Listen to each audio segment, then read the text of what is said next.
Hello, brothers and sisters. How are you doing today? I hope that you had a great day.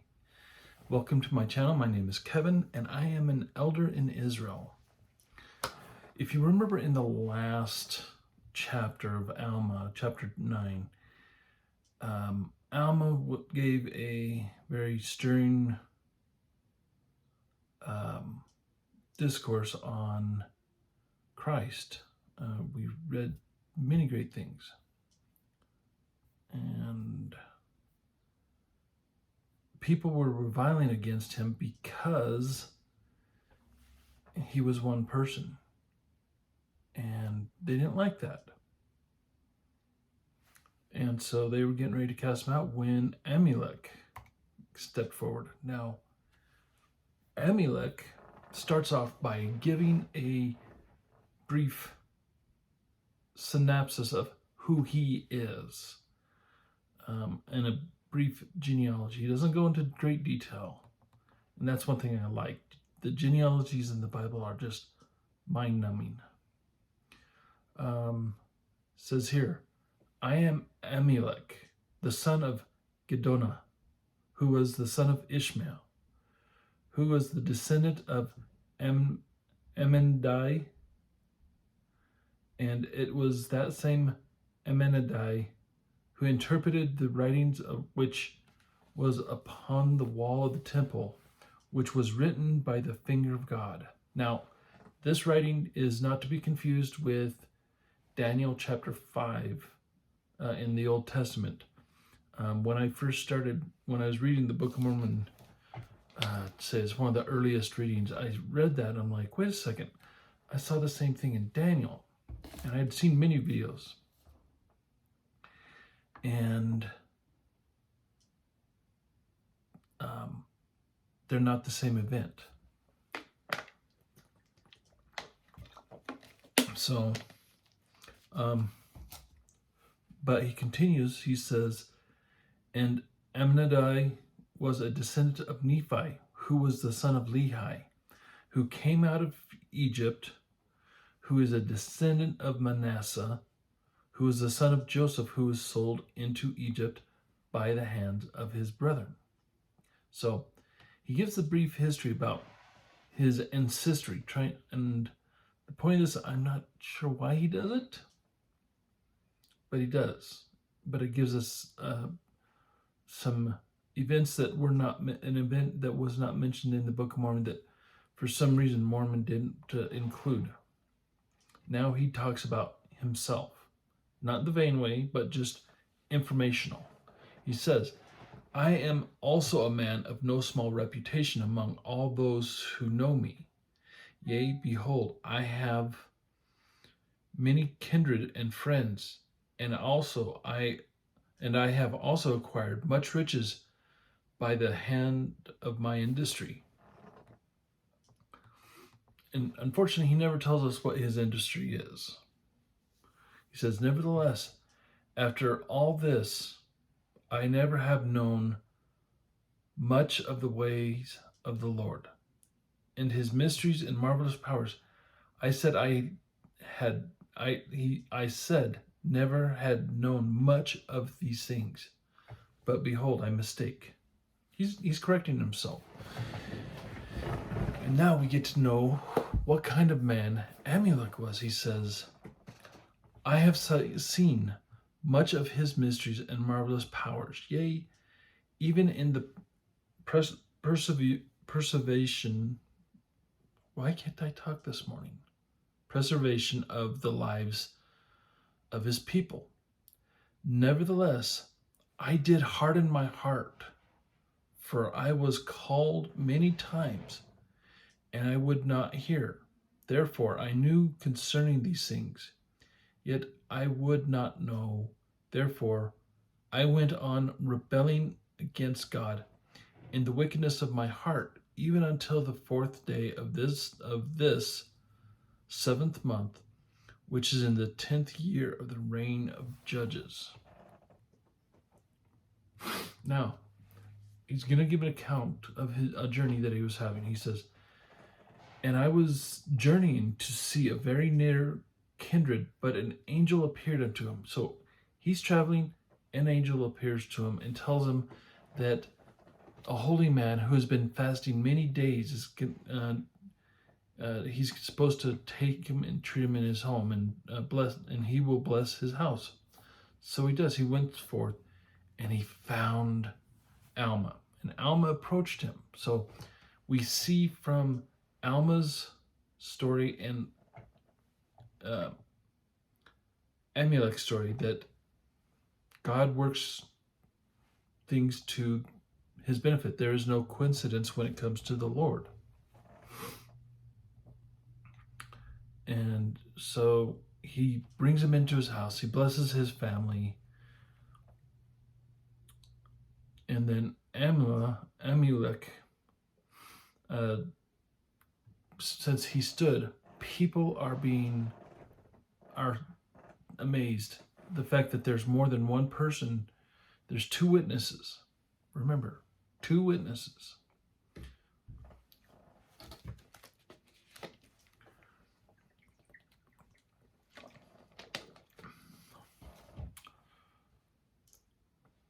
And seeing that there's more than one person, they're amazed.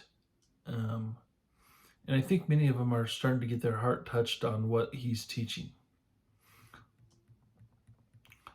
Now, there are those among the crowd, they're the lawyers, and their job is to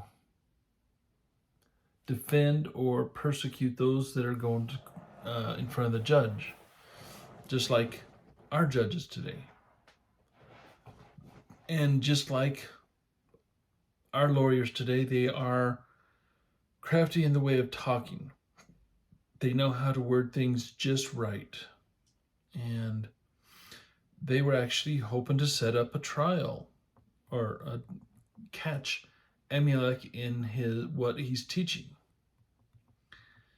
Now, the problem is they were setting these traps for Amulek and stuff, but he, through the power of God, was able to perceive their thoughts. And he says in verse 17, he says, "O ye wicked and perverse generation, ye lawyers and hypocrites, for ye are laying the foundation of the devil, for ye are laying traps and snares to catch the holy ones of God." So here, he is now considering himself to be one of the holy ones of God, a prophet. Now, he continues, he says, ye are laying plans to pervert the ways of the righteous, and to bring down the wrath of God upon your heads, even to utter destruction.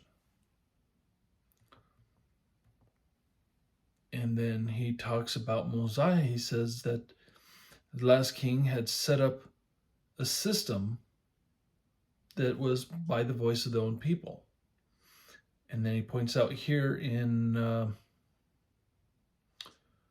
about halfway through verse 19, he says, "Yea, well did he say that if the time should come that the voice of this people should choose iniquity, that is, if the time should come that this people should fall into transgression, they would be ripe for destruction." And he says that God, the Lord, does judge our iniquities.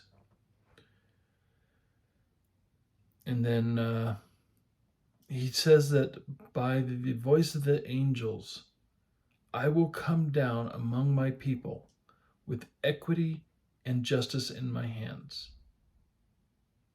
Why didn't he say equal? What's the difference between equity and equality? Equality is everyone gets the same thing. Say 10 people are working, start at the same time, they get paid the same amount. Okay? Now, equity is where you get paid, say 10 people start, but these 10 people start at different times. And they're all promised to be paid, according to the hours they work. So the first one comes, he's going to work 10 hours. The second 9, and so forth, down to the last guy that shows up and he only has an hour's worth of work. He pays each person what they worked. That's equity. Now, I love what he says here in verses 22 and 23. He says, I say unto you that if it were not for the prayers of the righteous who are now in the land, that ye would even now be visited with utter destruction, yet it would not be by flood, as were the days in the people in the days of Noah, but it would be by famine and pestilence and by sword.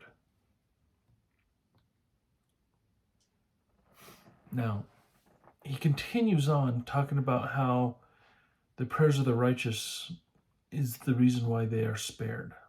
So the town isn't completely wicked. There are some that are righteous who pray to God for deliverance and stuff. And he's talking about if they kick him out, everything that will happen. Now, after Amulek had said these things, the lawyers, the craftiness of the lawyers, this man doth revile against our laws, says some of the lawyers, which are just, and our wise lawyers, not kind of boosting their own ego there, whom we have selected. Man, whoever said this, they're definitely giving themselves an ego boost. Wise lawyers. Don't get me wrong, there are wise lawyers, but they're doing this to try and catch him in a trap.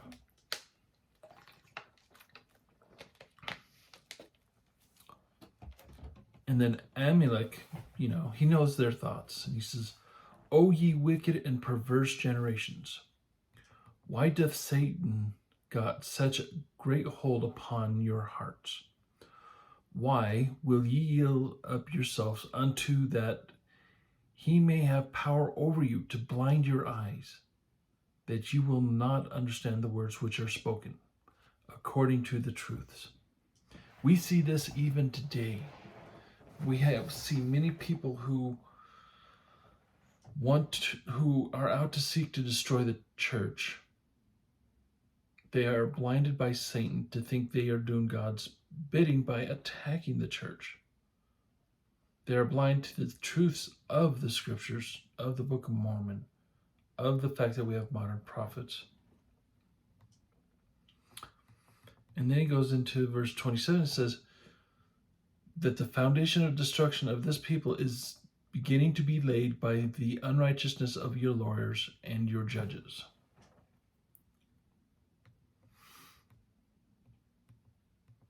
Now, Amulek said these words, and all of a sudden, one of the lawyers pops up and says, Now we know that this man is a child of the devil, for he has lied unto us, for he hath spoken against our law. You and I read this same thing. At what point did he lie? They're just claiming that it was spoken against our law. He's not doing that. And they continue saying, the lawyers put it in their hearts that they should remember these things against him. So everything he had just spoken, they're remembering it because they're going to use it as a weapon. Now there was one amongst them. He's going to become a major character in the upcoming chapters. His name is Zeezrom. And he accuses Amulek and Alma. He was one of the most skilled lawyers in the field. And he's going to be cross-examining them next. So, but this is Alma chapter 10.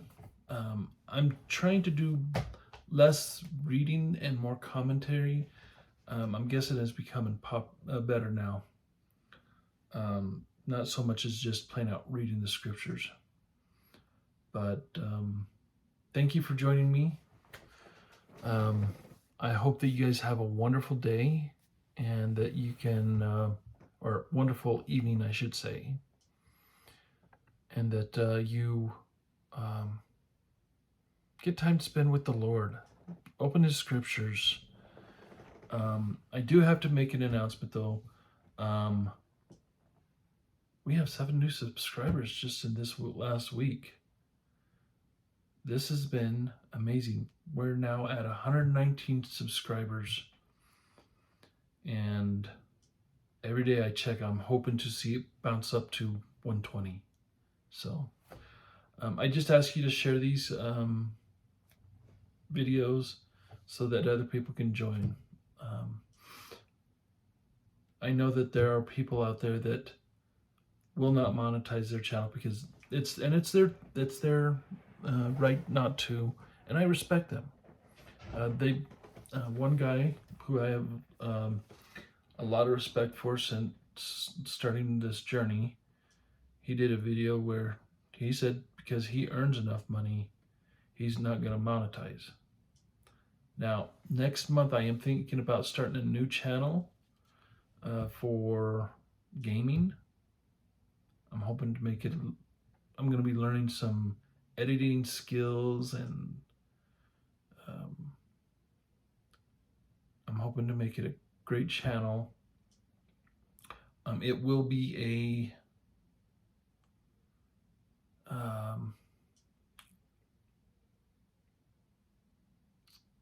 Christian-based gaming channel.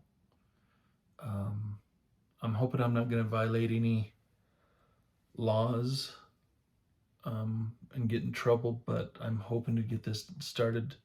I just got to get an external hard drive to be able to get this done.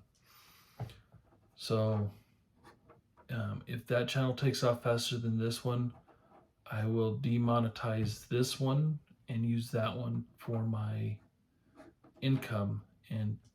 But we'll see how that goes.